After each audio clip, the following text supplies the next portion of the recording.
Bienvenidos, bienvenidas a un nuevo vídeo de la doble falta. Valentin Vacherot ha ganado el Masters de Shanghái y vamos a comentar qué significa el título del monegasco. ¡Empezamos! Pues sí, tuvimos campeón sorpresivo en el Masters de Shanghái, tuvimos esa final incluso entre primos, esa final entre Vacherot y Rinderknech, ambos jugadores, familia, primos entre ellos, primos hermanos, protagonizando pues algo que el tenis había perdido desde que las hermanas Williams, Serena retirada y Venus, pues hace mucho tiempo que no llega a la final, esas finales que ambas dos protagonizaban, pues volvíamos a ver en el tenis una final entre familia. Vimos esa final entre Vacherot y Rinderknech que se acabó apuntando el tenista monegasco, primer jugador de Mónaco en llegar tan lejos en un Master 1000, en ganar un Master 1000 y da un salto cualitativo aprovechando esta gran semana que ha tenido Vacherot en Shanghái, porque llegaba a la ciudad china como el 202 del ranking, llegaba como alternate para la quali, o sea, no tenía un puesto asegurado para jugar la quali. Tuvieron que haber hasta 9 bajas para que Vacherot entrara a jugar esa quali y acabó pasando la quali y dejando por el camino pues a Yere, a Bublik, a Grisput, a Rune, a Djokovic en esa semifinal en la que el serbio acababa totalmente tocado y desbordado por el juego de Vacherot para llegar a la final ante su primo, ante Anzur Rinderknech, el tenista francés, ya sabemos, con ese potente saque, con ese juego totalmente ofensivo que lleva años en esa segunda fila de la que luego hablaremos, que ahora mismo hay en el tenis masculino, y parecía que era el favorito en la final, pero esa inercia positiva, esa semana tan buena que ha tenido Vacherot en Shanghái, pues le hizo remontar a su primo Arthur para apuntarse su primer título, primer Master 1000, lógicamente, por ese resultado de 4-6, 6-3 y 6-3, remontando, como digo, el set inicial que ganaba el tenista francés Rinderknech, y el monegasco Vacherot, su primo monegasco Vacherot, pues alzaba así su primer título, siendo uno de los pocos tenistas que su primer torneo ganado es un Master 1000. Antes, este mismo año, Mensik también lo conseguía en Miami, pues esta gesta que la emula Vacherot. Lo que sí es el tercer jugador venido de la fase previa en levantar un Master 1000 después de Roberto Carretero y Albert Portas, los dos tenistas españoles que lo consiguieron anteriormente. Los dos lo hicieron en Hamburgo en el 96 y en 2001, pues 24 años después tenemos una gesta parecida a los que tuvieron los dos tenistas españoles y tenemos a Vacherot, como digo, pues levantando este título. Es curioso, antes de hablar un poco más del tema central del vídeo que quiero tratar, quiero hablar un poco de la historia también de Vacherot, primo de Rinderknech y toda la historia, pero lo que llama más la atención de lo que ha conseguido esta semana y media en Shanghái es que en octubre solo tenía una victoria oficial en todo 2025 contra Struff en Monte Carlo, estaba totalmente fuera del top 202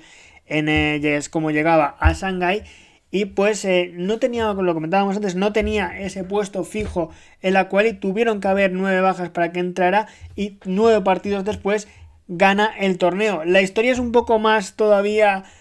curiosa, porque se filtró también un mensaje que él mismo le hacía a un amigo en Instagram en el mes de agosto, en el que decía que intentaría clasificarse en Shanghái porque por las bajas que pudiera haber probablemente pudiera tener una oportunidad. Pues 2 meses después estaba levantando ese trofeo, que también le repercute no solo una ganancia en ranking, porque del 202 ahora mismo, ya lunes, es el nuevo número 40 del mundo, pero también en ganancias en toda su carrera. Ahora mismo el tenista de 26 años había ganado poquito más de $500,000 en todo su carrera desde que fue profesional, y se va con el cheque de Shanghái valorado en más de $1.000.000, así que duplica con solo lo conseguido en Shanghái lo que ya había conseguido en años y años, pues de estar trabajando en ese circuito Challenger, en esa segunda división un poco del tenis, abriéndose hueco. Qué difícil es muchas veces pues ser tenista profesional, tener que ganarte en los torneos el dinero para poder seguir compitiendo un año más, y pues con este título en Shanghái pues tenemos a un Vacherot que se asegura, pues por lo menos económicamente, seguir permitiéndose su carrera. La pregunta que tenemos ahora es si esto solo ha sido una buena semana de Vacherot o le vamos a ver, aunque sea en segunda fila, pero que pueda dar sustos a cualquiera y verle pues en rondas finales o pues de grandes torneos o levantando algún torneo más, un 500, un 250 o como digo jugando grandes partidos como los que ha jugado en Shanghái. Ese para mí es el verdadero reto que puede tener ahora mismo Vacherot para seguir adelante y que no se quede todo pues en una buena semana. La redondea lo grande para mí, pues lo que vimos, luego la entrega de trofeos entre Vacherot y Rinderknech, que al fin y al cabo son primos, son familia, se conocen desde que son pequeños. Fue una imagen muy bonita también para el tenis, fuera un poco de lo que vimos del partido, y yo creo que pues el título soñado prácticamente por un tenista, ganar tu primer título, que sea un Master 1000, que sea incluso ganando a Djokovic por el camino, pues ven que fuera con tu primo celebrarlo, aunque le hayas ganado, celebrarlo con alguien de tu familia, y pues para mí es el redondeo perfecto a esta gesta que ha conseguido el tenista monegasco en un Máster de Shanghái, que también se da este resultado por las circunstancias que hubo en ese Máster de Shanghái, con la baja de Alcaraz a última hora, el retiro de Sinner en segunda ronda, Djokovic que parecía que volvía pero no ha tenido ningún partido el serbio hasta que cae contra el propio Vacherot en las semis, en las que no ha tenido que ser atendido o no ha tenido molestias físicas. Veremos si juega algo más hasta el final de temporada. Jugará esta semana en principio ese Six Kings en Arabia Saudí, donde también estará Alcaraz y Sinner, así que veremos si veremos al serbio en algún torneo más, le veremos en París o incluso si no le vemos en las finals de Turín. Pero también era una buena oportunidad según se iba abriendo el cuadro para que el serbio ganara un gran torneo, y pues lo vimos en esas semifinales ante Vacherot prácticamente cojo durante todo el partido y sin poder hacer daño a un Vacherot que además estaba pletórico. También con Djokovic así tocado, tampoco vimos una gran versión de tenistas que tenían que dar ese paso adelante, no estando ni Alcaraz ni Sinner, como eran Zverev, Fritz o Ben Shelton incluso, que volvía tras lesión el tenista estadounidense, pero no vimos sobre todo Zverev y a Fritz pues hacer gala de ese favoritismo de segunda línea, esos que tienen que meter en disputa a los dos grandes dominadores del tenis de los últimos años como son Alcaraz y Sinner. Y una vez más vimos a un Zverev fuera de juego, quejándose en cada partido que pierde, y un Fritz pues quedándose un poco corto como viene acostumbrando. La nota positiva de estos tenistas pues que pueden estar llamados favoritos, que alguna vez han sido favoritos, es que volvimos a ver al mejor Medvedev. El ruso llega a semifinales donde cae ante un Rinderknech que también, como su primo Valentán, estaba teniendo una gran semana. Y pues la buena noticia es que vimos a un Zverev, pues a pesar de caer en semis, a pesar de que podía haber ganado el título perfectamente por las condiciones que se le daban una vez llegadas a las semifinales, pero vimos algo que hacía tiempo que no veíamos con Medvedev en pista, y eso es bueno de cara a este último tramo de temporada. Veremos si el ruso pues todavía alguna opción tiene, pocas, para todavía clasificarse para Turín, para las finals, pero veremos si Medvedev lo consigue. Y también quería hablar acerca de este título de Vacherov, de pues la democratización que estamos viendo en los últimos años de los Master 1000 sobre todo, y un poco un problema que en un corte que se hizo viral de Bublik en el Mutua Madrid Open de este año, hablaba con Mohamed Layani sobre un partido con Mensik de el nivel que había subido, diciendo que mira cómo juega Mensik, apenas es top 20 y juega como un top 5. Antes había grandes tenistas en el top 50, pero eran mucho más fáciles de ganar. Un poco en esa línea discrepo un poco lo que había en esa época que le mencionaba Bublik a Layani en ese partido en Madrid. Pues lo que había era 3, incluso 4 grandes dominadores del circuito, y luego un montón de tenistas que no pudieron ganar grandes títulos debido a Federer, debido a Nadal, debido a Djokovic, incluso debido a Murray. Incluso también en Grand Slams podemos meter incluso a Wawrinka con los 3 grandes que tiene. Es que en esa época, salvo los 3 de Murray, salvo los 3 de Wawrinka y aquel de Del Potro, incluso aquel de Chilik en el US Open de 2014, todos los Grand Slam tenían el nombre del Big 3. Algo que ahora pues tenemos el Big 2 entre Alcaraz y Sinner. Lo que quiere decir es que, por ejemplo, con este título que tiene de Master 1000 Vacherot, pues tiene los mismos Master 1000 que David Ferrer, que Ivan Lubicic, que Thomas Berdych, que el propio Wawrinka, que Del Potro o que Dominic Thiem.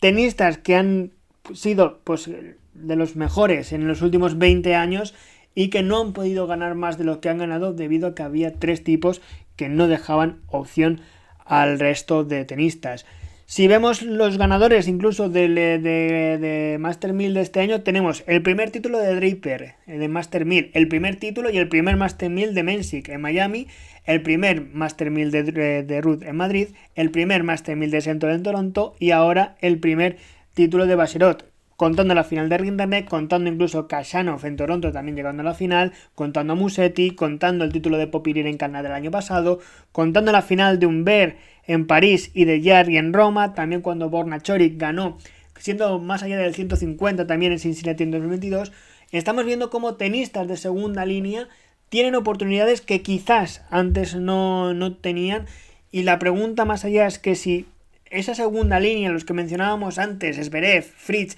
Tsitsipas, Medvedev, incluso Rune, que también estaba llamado, Aliassime, me sale por ejemplo, pues no terminan de dar ese paso que Alcaraz y Sinner hace tiempo que han dado y dominan el circuito, no se meten en esa pelea por dominar el circuito que ahora mismo dominan entre el español y el italiano. Entonces vemos a tenistas quizás de segunda línea que tienen una buena semana, que les cuesta un poco más tener más el ritmo. El caso de Mensik un poco, pues sí, está consiguiendo buenos resultados, pero no lo hemos visto hacer lo que hizo en Miami de nuevo. Shelton, que siempre sigue en esa línea, pero no termina de empujar todavía más para arriba quizás con el potencial que tiene. Más allá de las lesiones, Draper es exactamente lo mismo. Ya no hablamos de Rune y de ese desorden que hay en toda su carrera, que le vemos pocos chispazos y muchas grandes derrotas, como por ejemplo la que consiguió ante Pedro Martínez entre la Copa Davis, o la propia ante el propio Vacherot en los cuartos de Shanghái. Entonces no vemos ese halo que teníamos antes con ese tenista de segunda línea, pues los mencionados, por no repetir, y repitiendo, Ferrer, Berdych, Wawrinka, Del Potro y tantos otros que tenían mucho talento, grandes tenistas llamados a hacer cosas grandes y que apenas les hemos visto ganando grandes títulos, que pues de esta lista que he dicho, pues solo Wawrinka y Del Potro tienen Grand Slam, incluso pues también Thiem tiene un Grand Slam, pero más allá, por Ferrer solo tiene una final de Grand Slam, Berdych tiene otra. Son tenistas que no podían hacer grandes resultados y que ahora quizás con el talento que tenían esos tenistas en un circuito como el de ahora tendrían muchas más oportunidades de las que tuvieron por coincidir con la época del Big 3. Entonces ahora pues vemos unos Master 1000 mucho más democratizados. Solo Alcaraz este año ha repetido un título de Master 1000. Veremos qué pasa en el último a final de mes en París, estrenando esa nueva sede y diciendo Dios a ver si. Y retomando esa frase de inicio con la que abría, esa frase de Bublik diciendo que ahora el nivel de los tenistas del top 20, del top 30 ha subido, vamos a decir que sí, vemos grandes tenistas, pero no vemos esa gran consistencia que probablemente antes podían tener, y que la nota más negativa de esta inconsistencia es que en un circuito que ahora poco a poco se va más abriendo, siempre y cuando lo permiten a Alcaraz y Sinner, pues quizás esos tenistas, Aliassime, Rune, el propio Zverev, sí pasan que sean de una generación un poco mayor, Fritz, Medvedev, Tiafoe vamos a meterle también, porque en los últimos años también has rondado el top 10 de Miñaur, pues tenistas que no aprovechan esas oportunidades como la que se daba en este Master de Shanghái, sin Alcaraz, Sinner retirándose a las primeras de cambio, Djokovic tocado. Era una gran oportunidad para que esos tenistas top de segunda línea pues dieran ese empujón, y al final el empujón lo ha dado el 202 del mundo, con una semana pletórica viniendo desde la quali, y su primo Arthur Rinderknech, para mí no es de segunda línea, es incluso tercera o cuarta línea el francés, pero que ha tenido una gran semana y ha aprovechado esas oportunidades que otros no han tenido. Y después, con esta pequeña reflexión de que quizás ahora es más fácil ganar títulos que, por ejemplo, hace 10, 15 años en el tenis para tenistas que no están en el top 10, pues veremos si los próximos torneos esos tenistas del top 10, top 20, pues logran aprovechar las pocas, ya de por sí pocas oportunidades que puedan dar Alcaraz y Sinner de ganar grandes títulos. Y veremos lo que pasa en este tramo final de la temporada, con las ATP Finals y las WTA Finals a la vuelta de la esquina ya para cerrar la temporada, y todo lo que pase lo contaremos aquí en La Doble Falta, así que no olvides suscribirte, activar la campanita para no perderte nada, deja tu like si te ha gustado el vídeo y nos vemos en la próxima. Hasta luego.